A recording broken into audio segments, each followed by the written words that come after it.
Columbus Day and Halloween have come and gone.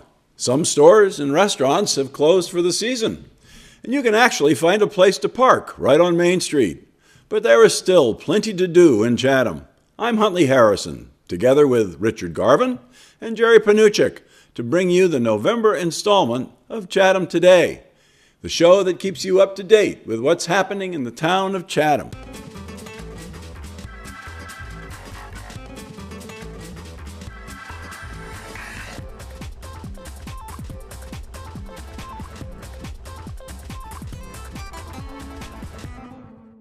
This month, we'll be highlighting the Harvest Festival at the Caleb Nickerson House.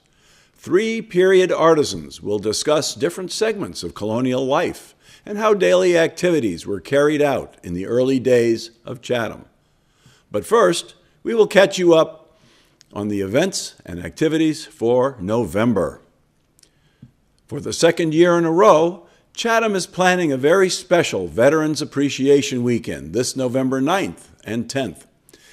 6 bed and breakfast inns from the Chatham Lodging Association have set aside 2-night stays for Friday and Saturday of that weekend and will be offering them free of charge to the lucky veterans whose entry will be drawn on November 1st.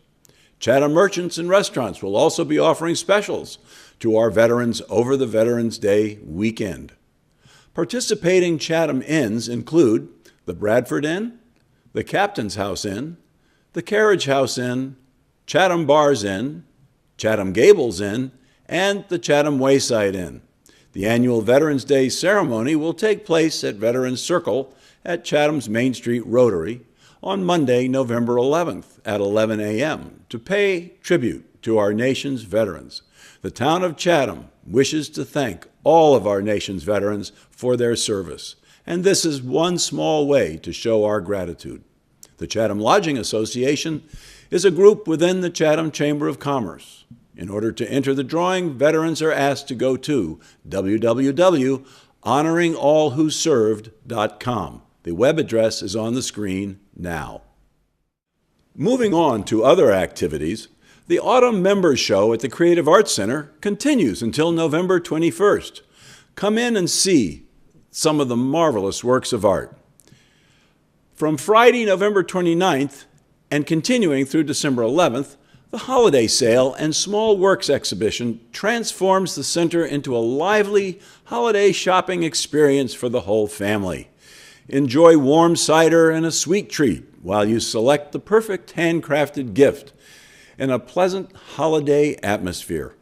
Browse and shop from a collection of children's clothing, woodenware, scarves, jewelry, pottery, hostess gifts, candles, antique flags, and holiday decorations created by our local Festival of the Arts exhibitors and members of the Creative Arts Center. Affordable, framed small paintings will be available for purchase as well. Then, before you leave, step into the children's room from 10 a.m. to 2 p.m., where you and your child can make a holiday candy house. You can continue to shop for gifts during the center's regular business hours, Monday through Friday, 9 a.m. to 4 p.m. The center's fall lineup of classes continues in November, with the next sessions beginning on the 4th of November. Enrich your life by taking a painting class. They have different classes each day of the week, so there is something for everyone, and they encourage you to become a part of the creative arts community.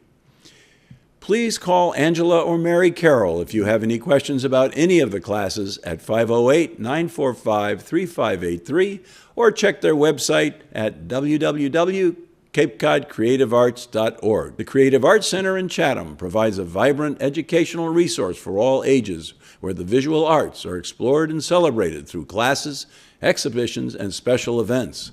The Arts Center is on Kroll Road. Drop in, take a tour, and inquire about becoming a member. And now for the November events at the Council on Aging. Come for lunch and stay for the program. Monday luncheon at the Chatham COA Cafe. Eat in or take out, all are welcome.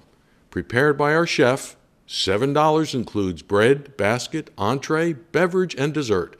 Reservations required by the Friday before. Call 508-945-5190. homemade soup to go. Heat and enjoy at home or stock up your freezer. $4 a pint, available through the week while supplies last. Glass flowers at Harvard. Free Henry T. Callan antiques dealer and estate appraiser will entertain you with slides and the story of the creation of these masterpieces and how they were used to teach botany at Harvard University. This will be on Monday, November 4th at 1 p.m., following the luncheon at noon. Reservations required for both events. Please call to register. This program is generously sponsored by the Friends of the COA. Donations accepted.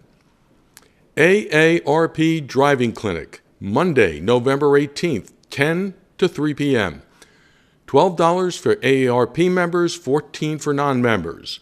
Cars have changed, and so have the traffic rules covering driving conditions and roads you drive on every day. Some drivers, age 50 plus, have never looked back since they received their first driver's license, and even the most experienced drivers benefit from brushing up on their driving skills. There are no tests or driving involved, and you may be entitled to a discount on your vehicle insurance. A successful completion certificate will be issued at the completion of this course. Call the Senior Center to register. As usual, lunch is available the same day for $7. Reservations are required by the Friday before. Tuesday, November 19th is National Memory Screening Day. There will be free memory screenings at the COA. The Council on Aging will be one of the hundreds of sites across the nation offering free confidential memory screenings on November 19th from 9 a.m. to 12 noon. Memory screenings help identify people with potential problems who may need more extensive evaluation. They also provide education and reassurance to those with mild age-associated changes in their memory, who may otherwise worry that they have a dementia issue. Please note that you will not receive a diagnosis in a screening, but rather an indication of whether or not symptoms of memory loss are present and should be evaluated further. Memory screenings will be administered by the qualified staff from Hope Dementia and Alzheimer's Services, part of the Hope Health Families of Services. Registration is required. For more information or to schedule your appointment, please call the Chatham Council on Aging, 508-945-5190. And so you can plan on Monday, December 9th at 1 p.m., following the cafe luncheon at noon. Mr. Henry T. Callan will return to share the fascinating history behind the mixture of pagan, secular, and Christian elements of the holidays, including the Christmas tree, ornaments, Santa Claus, Christmas cards, winter scenes, and early toys. Mark your calendars for Legends and Traditions of the Christmas season. This is free. The Eldridge Public Library has reopened, and things are getting back to normal. There are several programs in November that we want to bring to your attention. To start with, Saturday, November 2nd at 2 p.m., musician David Polanski returns to bring you music through the decades. Join him for this fun-filled one-hour concert where Mr. Polanski will show the audience how the last 100-plus years of American history has influenced the great American popular songbook. Using keyboards, trumpet, and vocals, David brings alive the music of George M. Cohen, Irving Berlin, Fats Waller, George Gershwin, Hoagy Carmichael, and a host of others from the gay 90s, World War I, the Roaring 20s, the Great Depression, World War II, big bands, and the swing eras. This program is supported in part by a grant from the Chatham Cultural Council, a local agency that is supported by the Massachusetts Cultural Council. Celebrating book clubs, Thursday, November 7th at 7 p.m. Calling all book lovers, current book club members, and anyone wishing to join or start a book club. They invite you to a night at the library to celebrate books and book clubs.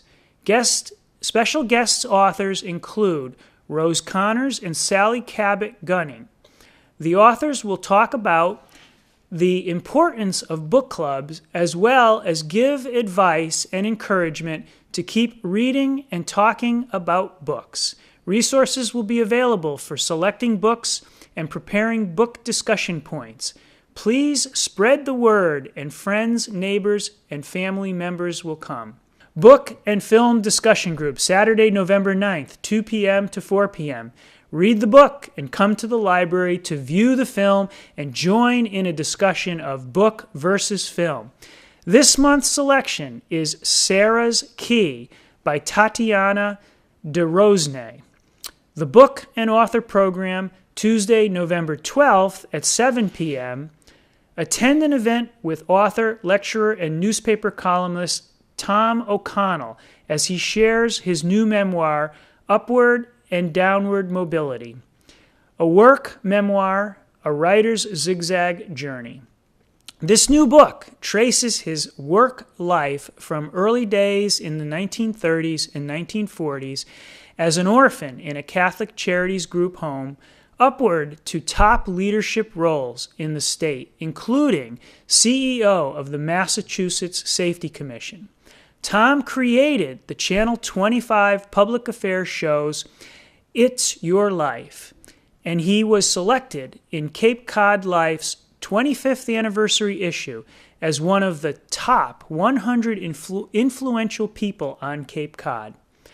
Saturday, Drop-In Story Hour, 10:30 to 11:15, continues through the end of December. This program targets 3 to 5-year-olds. However, older siblings are always welcome. No registration is required. We remind you to check the library website for updates, information, and to find out more about these and other programs and events. The website is on your screen right now. Wrapping up the month of November, we would like to call your attention to a few events of general interest. First off, Journeying Within, workshop with best-selling author Joan Anderson and the founders of Pilgrim's Landing. This takes place Saturday, November 9th, 9:30 a.m. to 2 p.m. at Pilgrim's Landing, 880 Main Street. As you enter the season of darkness, may your path be illuminated by journeying within. This workshop takes you on a pilgrimage to the source of generativity within and invites you to slow down and explore this season of your life. You will be led by a life coach, spiritual director, best-selling author, and holistic artist through presentations, discussion, visualization, and reflection. The day culminates with a guided, meditative walk in the beautiful and natural setting of the Chatham Labyrinth. Light morning refreshments will be provided, lunch and workshop materials are included. The fee for this workshop, $75. Call Pilgrim's Landing to register, 508-945-1304, or register online, www.pilgrimslandingcapecod.com. Veterans Day Parade, honoring all who served. The Town of Chatham Veterans Day ceremony will begin at 11 o'clock on Monday, November 11th at Veterans Circle, a.k.a. the Rotary. Participants will line up at Veterans Field parking lot located next to the Chatham Community Center. The procession will begin from there and proceed down Main Street to Veterans Circle. The participants will include members of the Chatham VFW and American Legion, the Ladies Auxiliary to the Chatham VFW, the Chatham Coast Guard, the Coast Guard Auxiliary, and boys and girls from our Scout organizations. In the event of inclement weather, the ceremony will be held at the Chatham Community Center. That decision will be made the morning of the ceremony. The November Chatham Lighthouse Tour will be on Saturday, November 23rd from 1 p.m. to 3:30 p.m., weather permitting. And always a fun event that builds your Thanksgiving appetite, the 9th Annual Chatham Turkey Trot on Thursday, November 28th. Meet in the large parking lot behind the Orpheum Theater. You can register from 7 to 8 a.m. Adults $15 plus bag of non-perishable groceries. Youngsters 5 to 16, $5, under 5 free with one grocery item, free t-shirts while they last, and a raffle and homemade pie sale. You can run or walk over 3.1 miles of winding and rolling paved roads and breathtaking scenery. The Unitarian Universalist Meeting House in Chatham and the Chatham Walkers are the sponsors, and it benefits the Lower Cape Outreach Council. Please park at Oyster Pond, the Community Center, or the Orpheum Theater lot. For more information, call 508-432-7194 or 508-945-1798. You can download an application at www.uumh.net. And to close out the month, Thanksgiving weekend at the Atwood House Museum, November 29th and 30th from 12 p.m. to 4 p.m. If you are in Chatham for Thanksgiving, be sure to visit the Atwood House, where holiday decorations will be up and the museum shop will be well stocked with wonderful gift ideas. Free admission, donations always welcome. As we mentioned at the top of the program, this month we are highlighting the Caleb Nickerson House Harvest Celebration, bringing in the harvest, colonial post and beam construction, and cooking on the open hearth. On Sunday, October 6th, Caleb Nickerson House period artisans Ann Firth, Richard Noyes, and Maureen Leavenworth gave us an idea of how the early colonists lived. Ann Firth told us about colonial garden crops and demonstrated methods of drying and storage of the harvest. Richard Noyes demonstrated how houses were built with post and beam woodcraft of the colonial period. And Maureen Leavenworth had the hearth brimming with savory delights from the past and celebrated with a colonial buffet. Please stay with us while we take you back in time to colonial Chatham.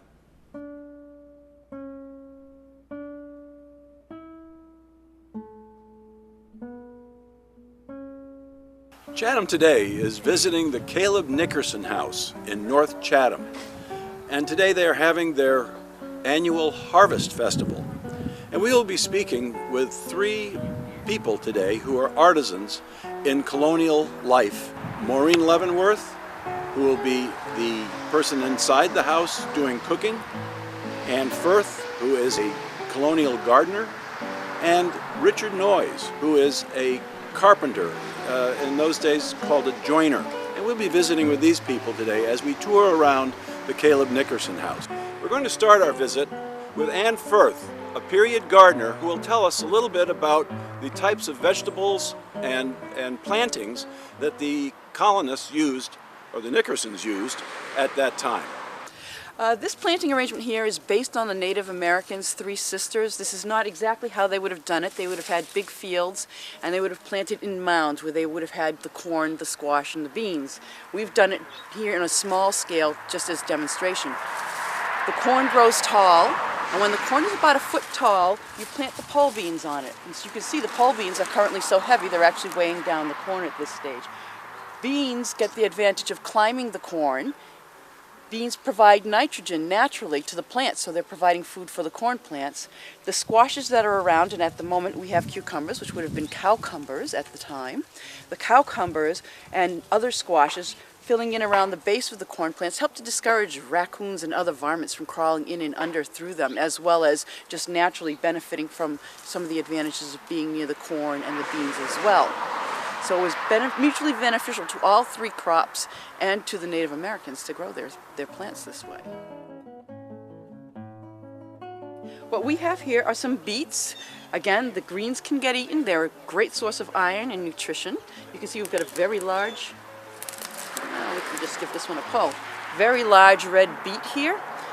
This is something that can be boiled or baked and then sliced, but it'll also store very well for the winter. So again, you could just store this in your root cellar, or you would pack it in a half barrel, say, or a box with some sand or sawdust, and that would keep for most of the winter. So the root could be eaten all winter, the greens would be eaten fresh for fresh greens. We've also got some carrots in here. And these are large carrots. They were spring planted. And we've got a lot of soil attached right at the moment. But you can see that underneath, it's very wet in here. You can see underneath we have an enormous carrot. Actually, I believe what happened here is we've got several carrots that grew together to form one. But the variety of carrots we have, even when they're large, they're still tender and juicy in the middle. People often think that unless they've got little carrots, they're not very good. That's not necessarily the case. The ones we tend to grow are specific for fall crops, and they're quite delicious inside. Again, high in vitamin A, great storage crop for the winter. You can eat them fresh all summer long, and you can put them in your soups and stews all winter. And we have one more winter crop in this, well, winter again, spring planted. And these are parsnips. Parsnips are actually something, this is a short, stocky one. Oftentimes they're longer. The next one I pulled might be much longer. But there's something that you can eat again right now. They're best actually after a cold spell, after a frost, they turn sweeter. And there's a colonial cookbook that, in the colonial era, the cookbooks actually gave you advice as well as they were like a housewife's guide. So there's one cookbook that actually says that the best parsnips are those to be harvested in March. So you could conceivably come out all winter long if the ground wasn't totally frozen, pull parsnips, and again in March harvest the last of your parsnips before they start to go to seed. All of these crops are what we call biennials. That is, the first year they grow the root and the leaves. The second year they would send up a stalk of flowers, and you would want to save one or two of those to go to seed so that you would have seed to plant for next year. We continue our journey today at the Caleb Nickerson House, visiting Richard Noyes, artisan in residence. He is what in colonial times was known as a joiner. Here at the Caleb Nickerson House, we wanted to do a demonstration of how this house was built 200 years ago. So we also decided that it needed something that every house this age would have had, which is an outhouse. So we built what we call the world's strongest outhouse, which is right here behind me. It's done as a timber frame, except for the shingles holding, or except for the nails holding the planking on the outside and the shingles on. There are no nails, bolts, screws. There are no metal fasteners in this building. It's all joined together with wood. And you can see the size of the timbers, and here are the pegs, which are driven in. Now this piece has a tenon on the end that goes all the way through this. So this is joined to this. When the peg is driven in, it pulls the whole joint tight. The peg is cut flush on the outside, obviously, because of the sheathing. When I said they knew how to join wood without using nails, you have a bent right here. You can see the outline of the frame, the end wall of the outhouse. When they wanted to join two of them together, they used a dovetail. This is called a half-lap dovetail. This goes halfway through this timber. This beam in the floor is joined to the back sill, but when this dovetail was driven in, it pulled the back to the front. So the sills are joined and they can't come apart. The timbers are all white pine. Everybody says, well, what, doesn't pine rot? Well, no, it doesn't. And originally they shingled the roof. Well, they tried thatch, but thatch didn't work too well in our climate. The first shingles they made were generally of white oak. White oak is commonly used in boat building. They would split the shingles off, and then some of them were like 4 feet long and 1.5 feet, 2 feet wide, because they had more trees than they knew what to do with. But over time, they found that white pine shingles, which are a whole lot easier to make, actually lasted longer than white oak.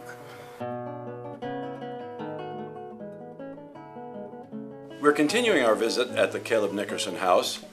We're now inside, and we're going to visit with Maureen Leavenworth and Christine Riley, who will be cooking on the hearth and showing us some of the things that they do to prepare a colonial meal. This is harvest day at the Caleb Nickerson House, so we've pulled a various amount of vegetables, root vegetables from the garden, and we're going to be preparing a vegetable soup as well as squash rolls. We have a chicken on the string roasting over the fireplace, and what we're doing now is getting ready for a garden salad. So again, we're pulling things from the garden in terms of salad and also herbs. This morning what we had to do was take one of our little butternuts and we boiled it down. This was part of the squash that's going to be in the squash rolls, as well as it will be incorporated into the vegetable soup, since it is a root vegetable. One of the wonderful beverages that I have not put together yet, this is a concentrate of raspberries with vinegar and sugar, and it's called a raspberry shrub. Now this is a concentrate of it. What you would do at raspberry time, harvest all your raspberries, doesn't matter how many actual amounts that you have, pints or quarts.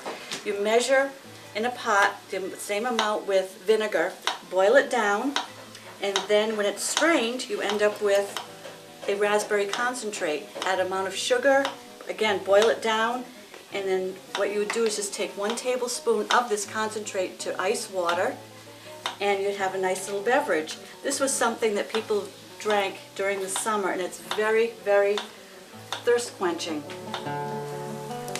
Most often it was the housewife that was spinning the chicken. It was also a method that the children would do as well. They would help out. This particular chicken is stuffed with herbs from the garden and apples.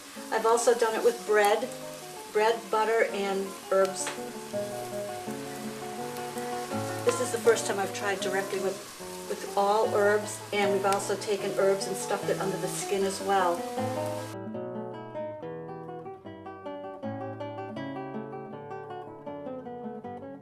Well, that wraps it up for this time. We hope you've enjoyed this episode of Chatham Today. Remember, the show runs on Mondays at 9 a.m. and Wednesdays at 8 p.m., plus several other times during the week. If you missed the cablecast on Channel 99 or need to see it again, you can find us on Facebook, YouTube, or visit our website. The web address is on the screen right now. And if you are interested in producing your own show on Public Access Channel 99, we encourage you to do so. We know that there are viewers who have an interest or passion in something that they would like to share with others. And you can do it via Public Access Television. For further information, you can contact Linda Sandu at the Cape Cod Community Media Center, 508-394-2388. Chatham Today is a video chronicle of the events and activities in the town of Chatham. If you would like to have what's happening in your organization announced on the air, please email us at chathamtoday@gmail.com. We look forward to hearing from you. You can also like us on Facebook under Chatham Today. We hope you do. Thank you for watching. We'll see you down the road.